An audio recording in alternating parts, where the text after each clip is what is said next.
Mas moderator yang ada di samping saya, Mas Gafar. Alhamdulillah rabbil alamin, assalatu wassalamu ala asyrofil anbiya wal mursalin Sayyidina Muhammad sallallahu alaihi wasallam. Rabbi zidni ilma warzuqni fahma, rabbi shrah li sadri wa yassir li amri wahlul 'uqdatam min lisani yafqahu qawli. Amma ba'd.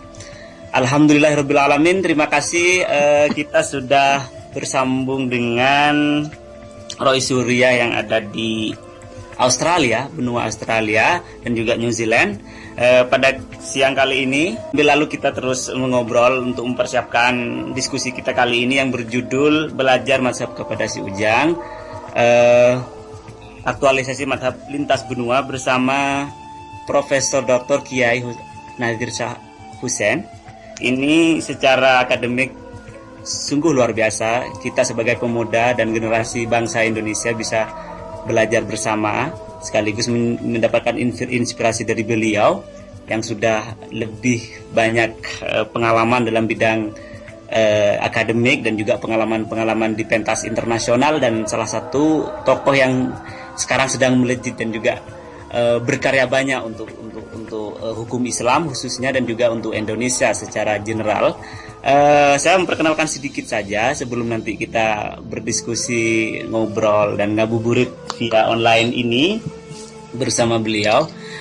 S1 beliau di Fakultas Syariah di UIN Syarif Hidayatullah, terus kemudian mendapatkan gelar di 2 master kalau tidak salah, ini di Islamic Studies serta Master of Art with Honors di University New England. Kemudian juga mendapatkan Master of Law dari Universitas of Northern Territory.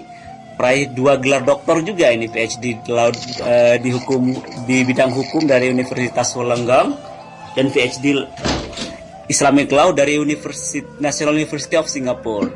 Terus sejak tahun 2007 beliau sudah diangkat menjadi dosen tetap di Fakultas Hukum Universitas Wollongong dan mengasuh mata kuliah Islamic Law dan Foundation of Law.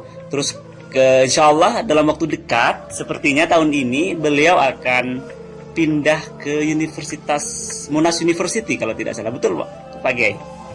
Ya. Ya insya Allah. Ini alhamdulillah ini Indonesia semakin bagus, semakin diwakili oleh orang-orang tokoh-tokoh terpercaya untuk mengharumkan nama Indonesia. Beliau juga menulis buku terbaru yang sepertinya sangat menantang untuk dibaca. Dari hukum makanan tanpa label halal hingga memilih mazhab yang cocok. Ini sekaligus sebenarnya mendiskusikan buku sedikit banyak tema kita kali ini. Dan di buku ini ada tokoh namanya si Ujang. Nah, kita ngobrol mazhab lintas benua dalam konteks ini. Dan insya Allah kami yakin memilih topik ini untuk Indonesia sangat cocok, karena di tengah selalu memang tidak pernah berhenti perdebatan tentang ini. Perdebatan tentang mazhab, kemudian aliran-aliran dan segala macam. Insya Allah pada kali ini kita akan mendapatkan banyak pencerahan dari beliau, dari Profesor Dr. Nadir Shah Hussein yang langsung live dari Australia. Kita punya waktu sekitar 1 jam ke depan, mungkin tidak sampai 1 jam ke depan, karena sebentar lagi di Indonesia jam 5.51 sudah buka puasa. Ya sekitar 50 menit kita manfaatkan dengan baik. Saya tidak boleh ngobrol banyak-banyak ini. Langsung saja kepada Profesor untuk kita mungkin sekitar 15 menit ke 20 menit ke depan untuk ngobrol, memberikan pengantar. Habis itu kita bisa interaktif kepada peserta pendengar di seluruh dunia, bisa via Skype yaitu VCNU.Turki atau via Facebook VCNU Turki atau bisa di Twitter. Jadi 3 media ini insya Allah bisa menjadi tempat untuk sharing dan dialog interaktif. 15 menit atau 20 menit ke depan, Profesor dipersilahkan untuk mengantarkan diskusi dan obrolan kita kali ini. Terima kasih. Ya, terima kasih. Assalamualaikum warahmatullahi wabarakatuh. Terima kasih atas kesempatan yang diberikan kepada saya untuk belajar bersama lewat pengajian online radio PCINU Turki di bulan Ramadan, di bulan suci. Semoga kita niatkan ini semua sebagai bagian dari ibadah kita di bulan suci. Seperti tadi telah disampaikan uh, dalam pengantar yang lumayan panjang. uh, saya baru menerbitkan buku, diterbitkan oleh Mizania, oleh grup Mizan, dari hukum makanan tanpa label halal hingga memilih mazhab yang cocok. Pertanyaannya kenapa buku ini ditulis? Ide dasarnya adalah bahwa sekarang Islam itu sudah merambah ke seluruh penjuru dunia. Jadi Islam dari kampung Madinah di waktu 15 abad yang lampau, waktu Rasulullah SAW masih ada, masih hidup. Sekarang Islam sudah menebar ke mana-mana. Tentu akan ada dinamika ketika bersentuhan dengan kondisi maupun juga budaya yang berbeda di berbagai tempat. Saya tertarik untuk menulis buku ini ketika saya menonton film 99 Cahaya Langit di Eropa yang ditulis oleh Hanum Rais ya, dan suaminya. Beliau adalah putri dari Profesor Amin Rais. Dalam kisahnya, salah satu kisah yang menarik adalah ketika suaminya Hanum itu ada persoalan dengan jadwal ujian ketika dia harus sholat Jumat. Nah, di sana dilukiskan bagaimana dia yang mempertahankan identitas keislamannya dengan tidak menghadapi ujian. Nah, kasus seperti ini juga terjadi di Australia. Nah, saat menonton film itu, saya langsung bilang, ini kalau kita dekati dengan persoalan fikih, ini urusannya menjadi lebih simpel.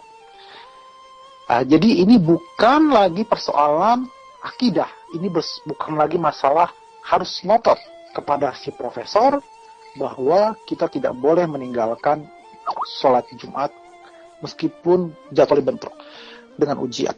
Di tanah air dan di negara-negara muslim lain, persoalan sepele seperti ini tidak mungkin terjadi. Kenapa? Karena orang tahu semua kalau sholat Jumat maka kegiatan berhenti, jual beli berhenti, begitu pula rapat-rapat maupun perkuliahan. Jadi pertanyaan mana yang harus dipilih antara sholat Jumat atau muncul di negeri-negeri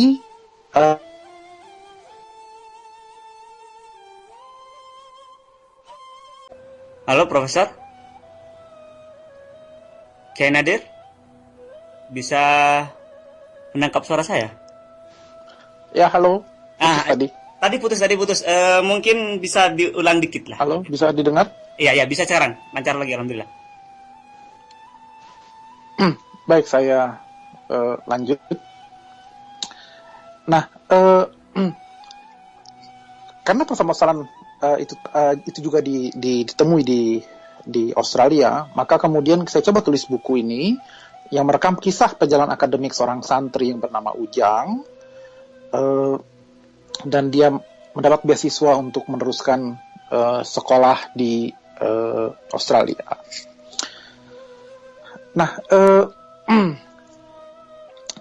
yang menarik adalah bahwa Ujang juga banyak belajar juga dari dialog-dialog dengan kawan-kawannya.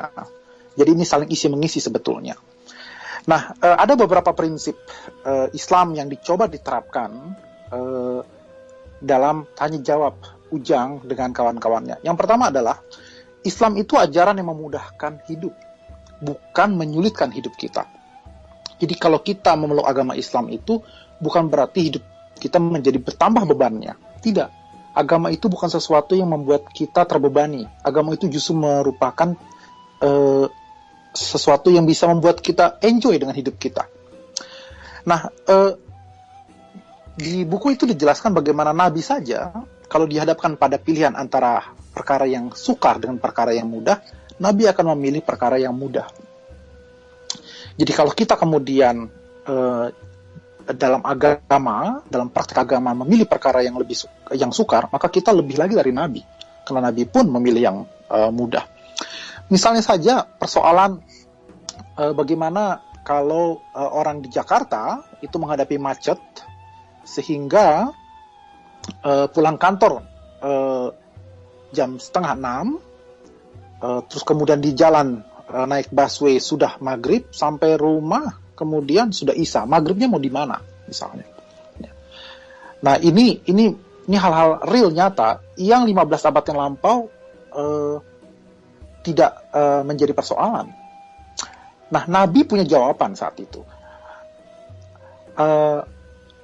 Ibnu Abbas melihat, dalam hadis Sahih Muslim, Ibnu Abbas melihat ketika Nabi Muhammad SAW sholat zuhur 4 rakaat, setelah itu sholat asar 4 rakaat.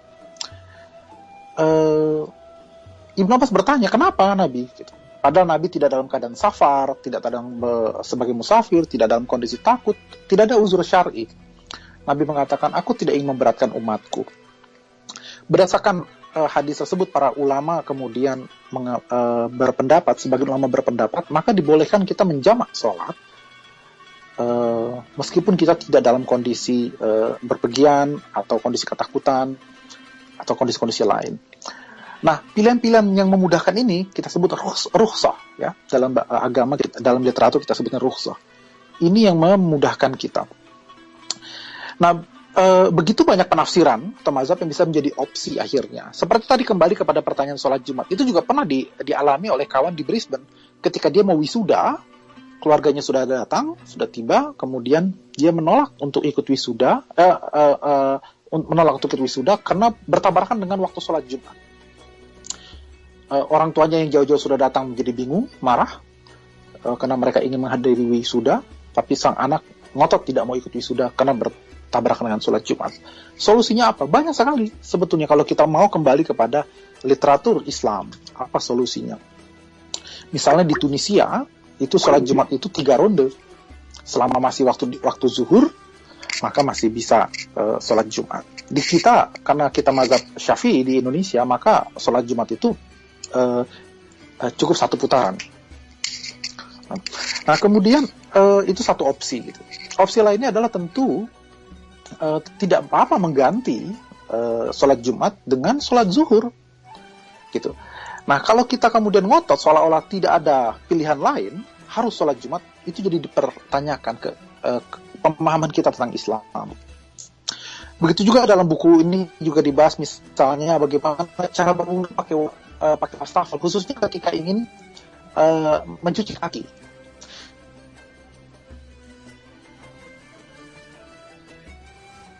Pak Kiai? Kalau di tanah air ya, kalau di tapi kalau kemudian ke Australia, masjid sedikit, sehingga kalau mau baru di kantor atau di kampus, di mana toilet di Australia itu kering, tidak basah, jadi tidak ada air menetes. Nah, sehingga bagaimana solusinya? Ada beberapa kawan yang mengangkat kakinya ke wastafel. Dan itu dilihat oleh orang-orang Australia, orang bule. Mereka merasa jijik. Kenapa? Karena wastafel itu untuk cuci muka. Kok tiba-tiba kaki orang Islam bisa naik ke atas itu?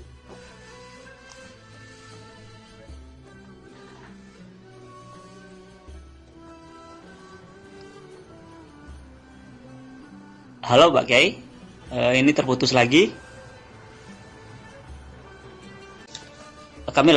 Pemirsa, kami lagi terputus ini di jaringan entah apa yang di Australia atau yang dari sini. Pak Kiai, apakah bisa menangkap suara saya?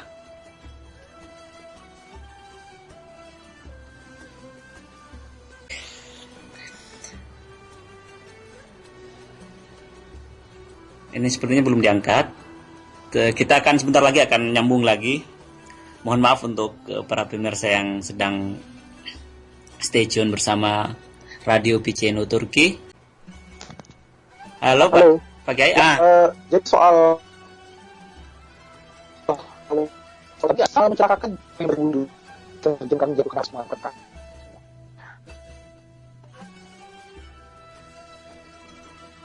Bagaimana? Tadi ini coba dijelaskan solusinya sesuai dengan argumentasi para ulama klasik. Dimulai dari bisa cukup mengusap kaos kaki, atau tidak perlu dasar hanya mengusap kaos kaki, nanti malah basah dan lambat, dan kemudian dibuka koska, di air di tangan, diangkat. Nah, ini perdebatan-perdebatannya diuraikan di dalam buku ini. Nah, kemudian prinsip yang kedua adalah ukhuwah Islamnya itu bukan berarti semua praktik keislaman harus sama. Nah, seakan-akan kalau kita Islam, orang lain juga Islam, maka praktik keislamannya harus sama.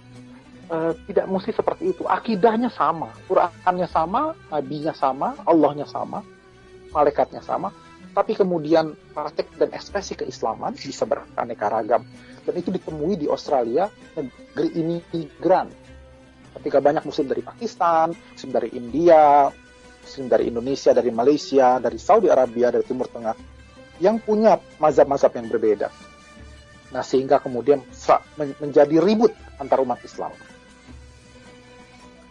Nah, misalnya mengenai perbedaan cara sholat Id. Kalau di tanah air formasinya kan 75. Rakaat pertama 7 kali takbir, rakaat kedua 5 kali takbir. Karena itu mengikuti mazhab Syafi'i. Tapi pernah ada kejadian di Brisbane ketika Dr. Tariq yang bermazhab Hanafi, dia yang memimpin sholat Id. Maka sholat Id-nya berbeda jumlah takbirnya. 3 takbir di rakaat pertama sebelum baca Al-Fatihah, dan 3 kali lagi takbir di rakaat kedua sebelum ruku. Nah, ini menjadi heboh. Apakah sah sholat seperti itu? Dan bolehkah kita yang bermazhab Syafi'i sholat di belakang imam yang bermazhab Hanafi? Nah, di buku ini dijelaskan lebih jauh masalah perdebatan-perdebatan seperti itu. Yang ketiga adalah prinsipnya Islam itu sesuai untuk segala tempat dan kondisi. Nah, Islam bersentuhan budaya lokal, maka menjadi Islam Nusantara. Kalau ada di Indonesia, di Arab ya Islam Arab, di Australia tentu Islamnya adalah ekspresi dan prakteknya Islam sesuai dengan kondisi setempat. Islam kangguru mungkin, Islam Australia. Nah, disinilah kemudian menjadi tantangan buat umat Islam. Kenapa? Karena solusi-solusi keislaman yang ditulis para ulama klasik dalam kitab fikih itu ditulis ketika umat Islam menjadi mayoritas. Tapi ketika Islam kemudian juga tersebar ke daerah-daerah yang umat Islamnya minoritas, tentu perlu ada semacam adjustment. Nah, dalam buku ini juga dijelaskan hal-hal seperti itu. Yang terakhir adalah prinsipnya adalah Islam itu bukan cuma aturan fikih, tapi juga soal etika, interaksi sosial. Nah, seringkali kita soal fikih, kan kita akan etika antara kita. Ini sampai yang paling harus dikemukakan dalam buku adalah persoalan membukukan makanan yang dibeli bukan dari halal butcher, daging sapi, tetapi kemudian dibelinya di supermarket. Nah, teguhan para kamu bertanya, kamu di mana? Dagingnya ternyata di satu. Dan apa yang disajikan ini adalah sapi, bukan daging babi yang jelas keharaman. Nah, persoalan bolehkah kita memakan yang hewan yang tidak menyebut nama. Di buku itu dijelaskan perdebatan mazhab seperti apa. Nah, sehingga kemudian kalau kita dapat terbuka, memudahkan kita untuk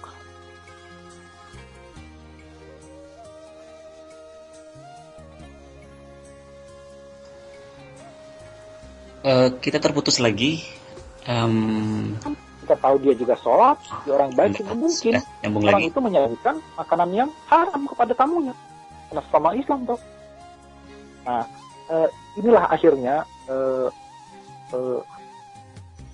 pentingnya kita untuk bukan hanya memahami aturan fikih, tapi juga menekankan etika berinteraksi sosial. Saya kira itu dulu pengantar dari saya mengenai bagaimana kita menerapkan Islam lintas benua, bagaimana kita belajar berbagai macam mazhab agar hidup kita ini menjadi lebih mudah, fleksibel, dan Islam itu cocok untuk segala situasi dan kondisi. Solihun di kulli zaman wal makan. Makasih. Terima kasih balik ke Pak Kiai. Alhamdulillah sudah jelas sekali ini penjelasannya dan sangat mencerahkan bagi kita tentang hukum Islam. Meskipun sekali lagi mohon maaf. Operator, ada yang masuk pertanyaan? Ini sudah ada satu.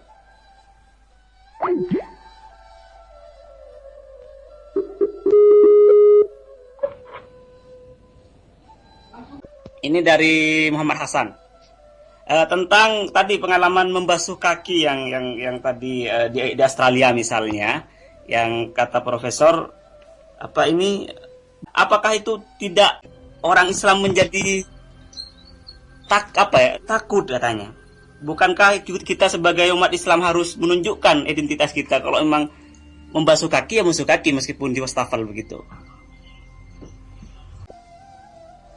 Profesor sudah nyambung bersama kami?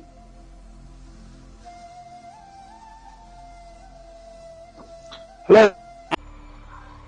Profesor? Nah, baru bisa dengar.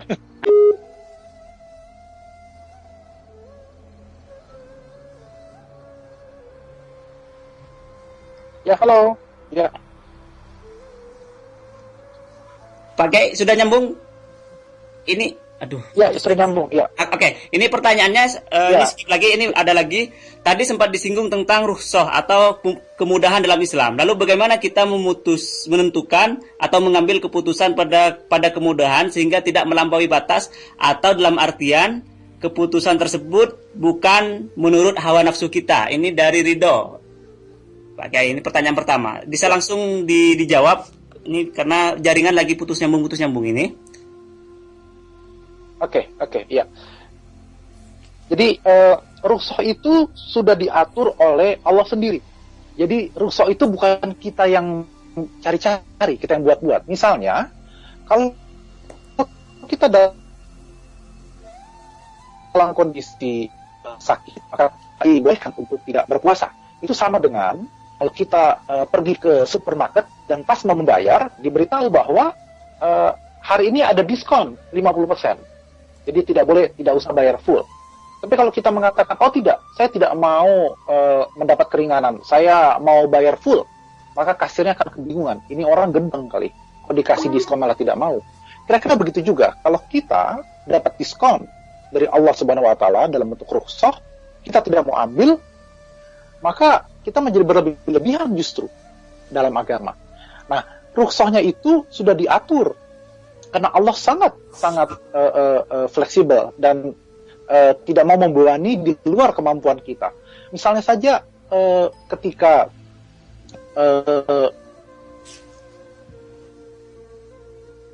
pertanyaan yang untuk sekali itu, maka Allah sendiri mengajari, yaitu satu ikan lidi pukulkan sekali. Jadi Allah itu sangat fleksibel dan negotiable. Nah, kita saja yang perkara. Nah, kembali lagi untuk apakah pakai hawa nafsu atau tidak, saya kira tidak bisa kita pakai hawa nafsu. Kita harus pakai ilmu. Menentukan yang mana rukhsah dan yang bukan hawa nafsu itu harus ada ilmunya. Nah, kalau kita tidak tahu, maka bertanyalah kepada orang yang tahu. Saya kira itu jawaban yang pertama. Ini juga pertanyaan kedua mengenai basuh kaki di wastafel tadi. Apakah kita menjadi takut dalam berislam? Nah, sudah. Aduh, terputus.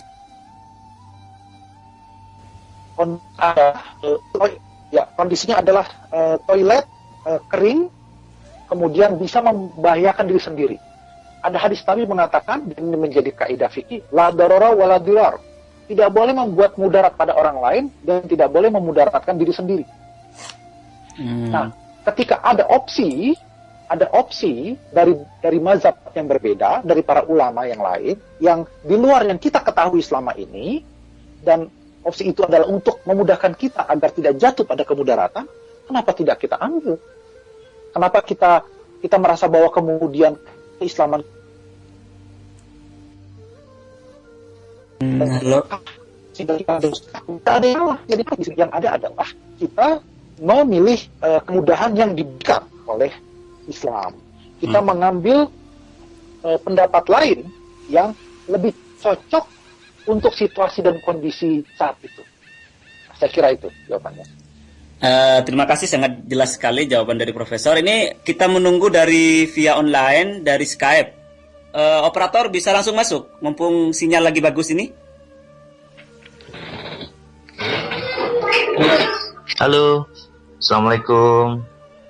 Waalaikumsalam. Senang bisa Silakan. ikut gabung dengan siaran pengajian online. Saya ada beberapa pertanyaan, mungkin satu pertanyaan aja, terkait dengan bagaimana cara berislam di negeri orang, di mana kita dari Indonesia sudah punya kebiasaan atau mazhab yang kita ikuti, yaitu mazhab Syafi'i.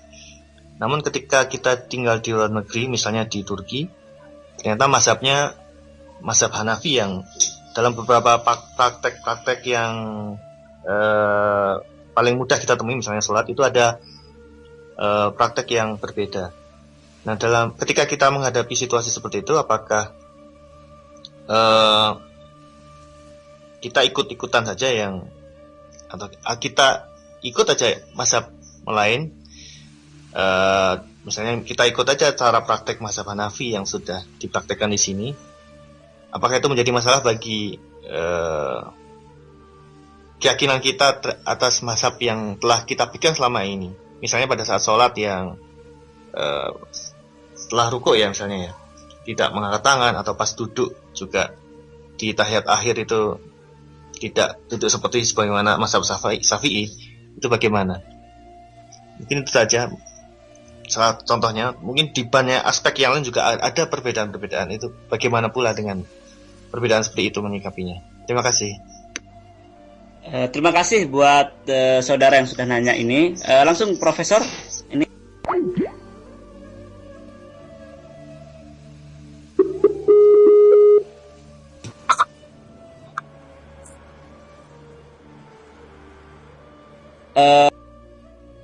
bisa dijawab?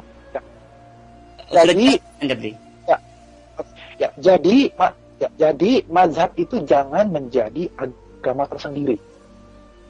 Sehingga kemudian kesannya kalau kita kemudian mengikuti mazhab orang lain, seolah-olah kita menjadi murtad, kita menjadi pindah agama, keyakinan kita menjadi terganggu. Tidak, jangan seperti itu. Imam Sya'rani dalam kitab Al-Mizan Al-Kubra misalnya mengatakan, semua mazhab itu punya dasar argumen. Semuanya berdasarkan Al-Quran dan Hadis. Karena itu semuanya akan sampai kepada surga, semuanya akan sampai kepada Allah Subhanahu wa taala.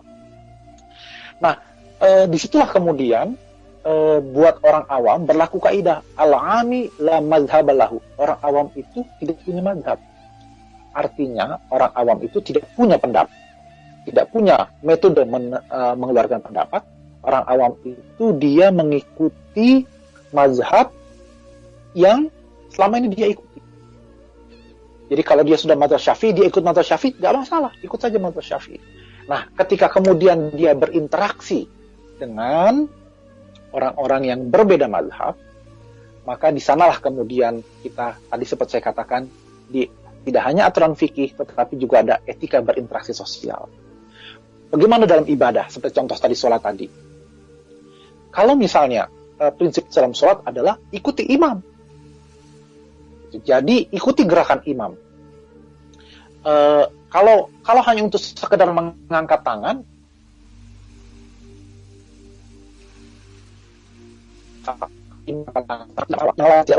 kita baca salah waladolin, kita baca keras-keras, tidak masalah. Yang repot itu kalau kemudian seperti gerakan-gerakan yang berbeda, atau misalnya jumlah takbir yang berbeda seperti sholat tadi, itu kita harus ikut imam. Kenapa? Karena itulah posisi imam harus diikuti, dan dia juga punya mazhabnya sendiri. Karena apa? Karena semua mazhab semuanya bersumber dari Al-Quran dan hadis. Nah, karena itu seringkali ini menjadi persoalan, bahkan jangankan ke Turki atau ke Australia, ke Mekah saja, persoalan jahar membaca bismillah atau tidak, ini menjadi persoalan. Persoalan apakah ketika saat tawaf bersentuhan tanpa sengaja dengan perempuan sehingga wudunya batal atau tidak. Mazhab Syafi'i jelas batal. Mazhab Hanafi bilang tidak. Nah, ini saja sudah menjadi persoalan-persoalan yang kalau kita tidak sikapi dengan cara-cara yang berdasarkan ilmu pengetahuan dan juga ukhuwah Islamiyah, maka akan menjadi sulit agama ini. Saya kira demikian. Terima kasih Profesor. Ini tinggal sekitar 5 menit lagi kita di Indonesia waktu buka puasa. Ini pertanyaan terakhir sepertinya dari Siti Maisaroh.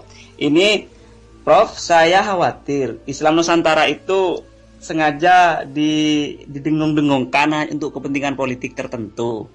Bisakah Profesor memberikan deskripsi lebih jelas lagi, lebih lengkap tentang Islam Nusantara ini menurut Profesor? Begitu. Ini mungkin pertanyaan. Nusantara itu bukan Islam jenis baru. Islam Nusantara itu prinsipnya adalah bagaimana Islam itu bisa sesuai dengan situasi dan kondisi yang ada. Misalnya, di Saudi Arabia itu pakai gamis dan sorban. Pertanyaan kita adalah, adakah perintah dari Al-Quran untuk laki-laki pakai sorban dan pakai gamis? Tidak. Berarti itu masalah budaya. Karena tidak ada nas qat'i yang jelas yang memerintahkan kita untuk pakai sorban dan pakai baju gamis seperti orang Arab. Maka karena itu di Indonesia praktek ekspresi keislamannya para santri pakai peci hitam dan pakai sarung. Nah, apakah kemudian Islam kita kurang Islami dibanding Islam Arab? Tentu tidak. Islam kita sama sahnya dengan Islam Arab. Jadi betulnya Islam mengadopsi budaya lokal di Indonesia. Akidahnya tetap sama, ya. Rukun Islam, rukun iman tetap sama karena kita orang Islam. Tapi yang berbeda adalah praktek dan ekspresi keagamaan. Jadi ini bukan persoalan politik, ini juga bukan persoalan anti Arab, ya, bukan persoalan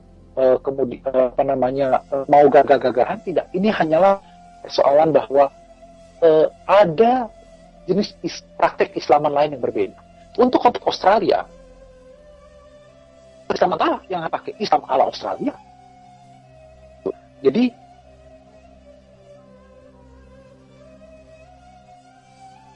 Islam Nusantara cocok ya untuk wilayah Nusantara, praktek dan ekspresi keagamaan. Begitu pula di Arab. Sama saja di dalam dunia manajemen kan juga seperti itu. McDonald kalau ada cerita lucu orang Indonesia yang ke Australia ketika dia beli ke McDonald, dia pesan nasi misalnya. Ke KFC juga dia pesan nasi. Kenapa? Karena di Indonesia KFC itu pakai nasi. Sementara kalau di sini pakai kentang. Dia bilang bagaimana masa makan ayam tidak pakai nasi? Nah, itulah kira-kira bahwa ternyata pengamalan cara makan saja berbeda. Rasulullah dulu pakai 3 jari makan karena tidak ada nasi di sana. Nanti zakat fitrah kita Islam Nusantara bayarnya pakai beras. Nanti mungkin di Papua pakai sagu, nggak masalah. Di Jakarta pakai beras, karena itulah makanan pokok. Di Timur Tengah tidak kasih beras, karena berbeda. Tapi sama-sama mengeluarkan zakat fitrah. Ukurannya bagaimana? Kalau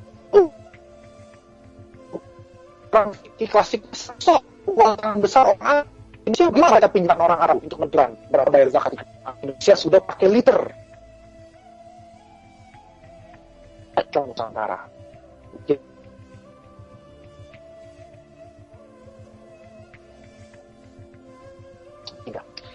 Demi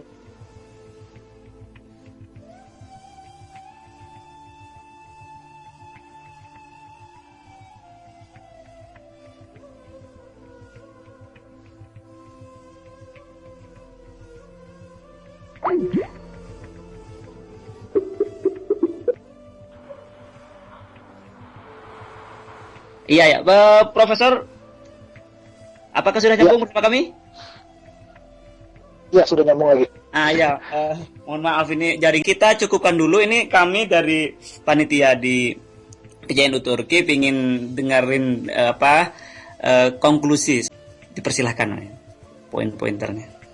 Ya, kesimpulannya adalah Islam itu top banget. Nah, kalau kata orang Betawi, Islam itu top banget deh. Islam itu cocok bukan hanya untuk di negeri Arab, tapi juga Islam itu cocok untuk di semua tempat.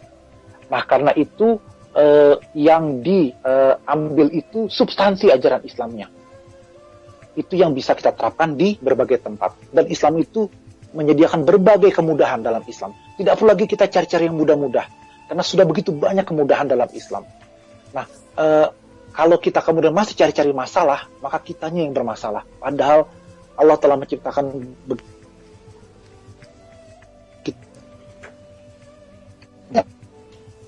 terputus lagi.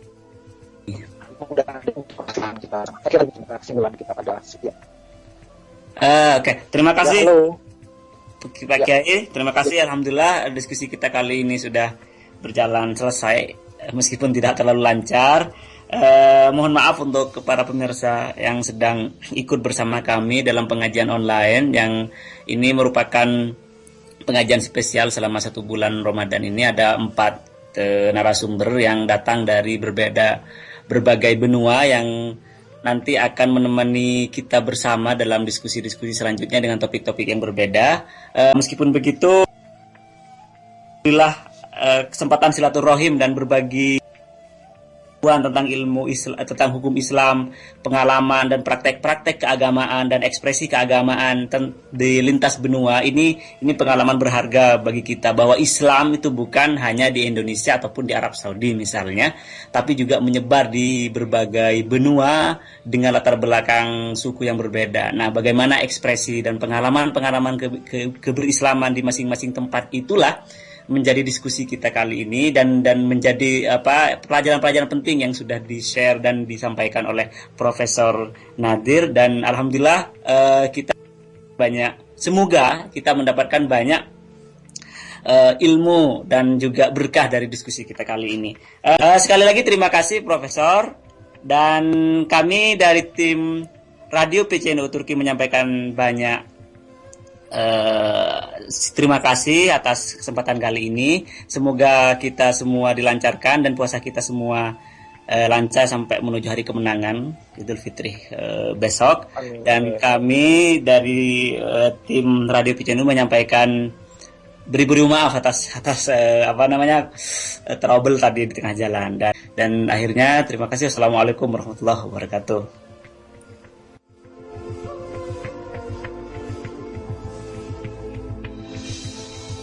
Baik, alhamdulillah kajian kita kembali lagi bersama saya Cak Gopar. Alhamdulillah kajian kita baru saja telah usai karena waktu yang terbatas. Mohon maaf karena di Indonesia insya Allah beberapa menit ke depan akan buka puasa. Baiklah para pendengar Radio PJNU Turki dimanapun berada, sembari untuk waktu Indonesia sembari menunggu waktu berbuka, dari Turki akan saya putarkan lagu-lagu lagu-lagu ilahi. Kalau di Turki disebutnya seperti itu, lagu semacam sholawat di Turki. Itu saja.